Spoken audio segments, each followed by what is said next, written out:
হয় চাওক, চাহাবুদ্দিন আমাৰ গাঁৱৰে স্থানীয় বাসিন্দা আছিল।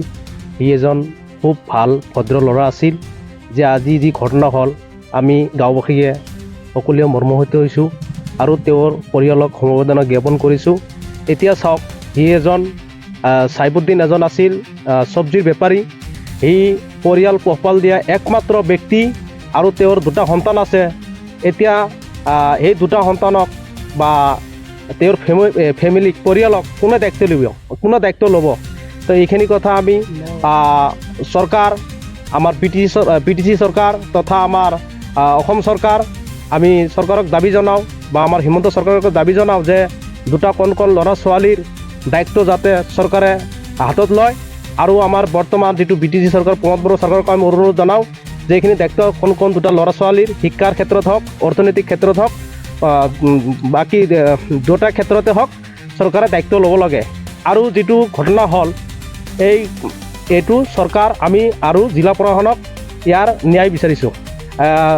চাইবুদ্দিনে ৰাতিপুৱা যিহেতু চব্জি বেপাৰী আছিল, সি বিজনী বজাৰৰ পৰা চব্জি ক্ৰয় কৰি বঙাইগাঁৱত হয়তো বা চব্জি বিক্ৰী কৰে। তো চাপাগুৰিত ৰং ছাইডৰ পৰা এটা চাৰিচকীয়া বাহনে খুন্দা মাৰাৰ লগে লগে থিতাতে মৃত্যুবৰণ কৰে। কিষাণ বজাৰ পাৰ হৈ আপোনাৰ SSB কেম্পৰ সন্মুখত।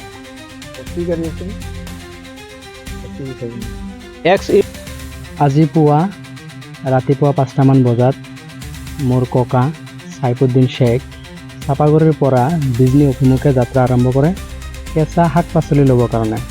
তেওঁ এজন কেঁচা শাক পাচলিৰ ব্যৱসায়ী আছিল। তো সি যোৱা সময়ত কিষাণ বজাৰ পাৰ হৈ SSB কেম্পৰ সন্মুখত এটা ৰংটোৰ নাম্বাৰ হ'ল AS19R2425। এই গাড়ীখন ৰং ছাইডেদি আহি মোৰ ককা খুন্দুৱাই তিতাতে মৃত্যুক সাৱটি লোৱাৰ ব্যৱস্থা কৰি দিয়ে। তো মোৰ ককাৰ গাড়ীৰ নাম্বাৰখন আছিল AS19Q8134। আজি ৰাতিপুৱা 5টামান বজাত আমাৰে ভাই 2 নং ওদালগুৰিৰ বাসিন্দা ৰাতিপুৱা চাপাগুৰিৰ পৰা বিজনী মুখে যাওঁতে আপোনাৰ AS19R2425 নাম্বাৰৰ গাড়ী এটা খুন্দাই, স্কৰপিঅ গাড়ী এটাই খুন্দাই এক্সিডেণ্ট কৰাৰ পিছত আমাৰ ভাইটো তাতে স্পট ডেড হৈ যায়।